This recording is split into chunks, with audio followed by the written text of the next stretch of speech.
Na kanë thënë që Eliona kërkon 7.500 euro për një video reklam. E vërtet, ekspozimi në Big Brother ka bërë që shumë personazhe të hyjnë si të panjohur e të dalin super të famshëm nga shtëpia. Ka shumë prej tyre që followersat në rrjetet sociale i kanë kaluar nga pak në qindra mijëra. Nga ta është edhe Eliona, duke qenë se është njëra ndër banorët që rëmbeu shpejt zemrat e publikut. Ajo aktualisht numëron 272.000 ndjekës në Instagram dhe 137.000 të tillë në TikTok. E këto shifra për të që punon si influencer janë të përkthyera në shuma të majme parash. Burimet të prive Klan Kosovës kanë mësuar se bukuroshja për një video reklam e cila do postohet nga ajo në TikTok dhe Instagram kërkon plot 7.500 euro. Një zbritje bën se biznesi kërkon që ajo t'i bëj 2 video, duke e ulur çmimin në 14.000 euro për të dyja videot. Vlen të theksohet se video do të qëndrojë në profilin e Elionës në rrjetet sociale për vetëm 3 muaj dhe pastaj do fshihen nga profili. Çmimin se mori, po hajrin ja po.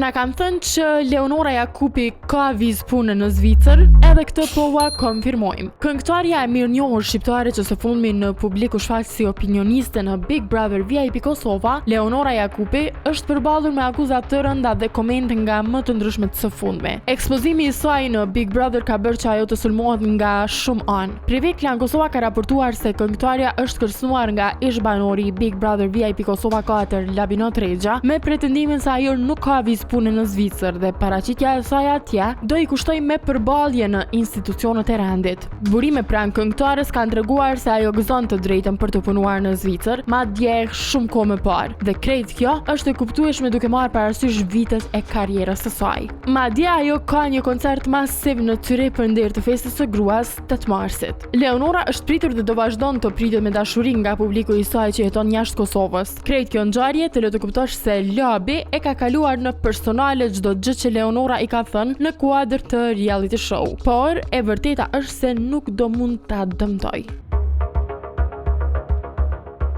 Na kanë thënë që Ferro është takuar me vajzën në Dubai, ua konfirmojmë. Ndarja e Ferros dhe Arbenitës ka qenë një lajm që ka preokupuar shumë mediat roz dhe kurreshtja u shtua për faktin që në mes tyre qëndron një vajzë. Akoma më intensive u bë kurreshtja kur ata u pa në përgjykata e u deklarua në rrjetet e tyre sociale duke akuzuar njëri tjetrin. Ferro ka thënë që nuk e ka parë vajzën e tij që po jetonte me të ëmën shumë gjatë, sepse kjo e fundit nuk e lejoi. Arbenita pastaj ka vazhduar me reagime duke mohuar të vërtetën e Ferros dhe duke e akuzuar për gjëra të tjera atë. Lajmi i mirë është se me vendimin e gjykatës apo jo, Ferro është takuar më në fund me vajzën. Dhe arsyeja e qëndrimit të reperit atje është pikërisht ky ribashkim. Urojmë që partnerët të kenë gjetur gjuhën e përbashkët dhe vajza të jetë e lumtur në shoqërinë e 2 prindërve të saj.